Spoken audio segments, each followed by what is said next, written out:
Alright, so welcome back to Tinker Time. So we tested our filling of the buckets using the float valve in an initial bucket, filling the second and third.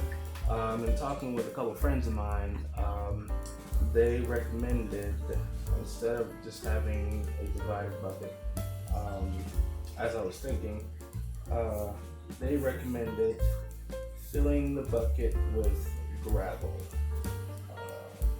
Gravel.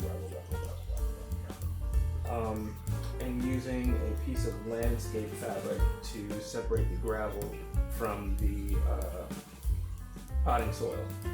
So what I didn't mention before is I plan on using a wicking fabric to actually pull the water from the bottom of the bucket through the plant.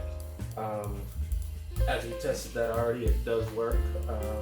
I was able to actually wick water from the bottom to the top and actually over the side of the bucket, and it worked. So we're going to go ahead and move forward with our next test. We're going to be testing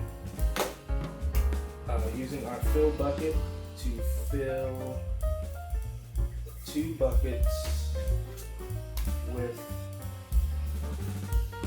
gravel in the bottom, separated by landscape fabric, using wicking material to pull the water from the bottom of the bucket to the top.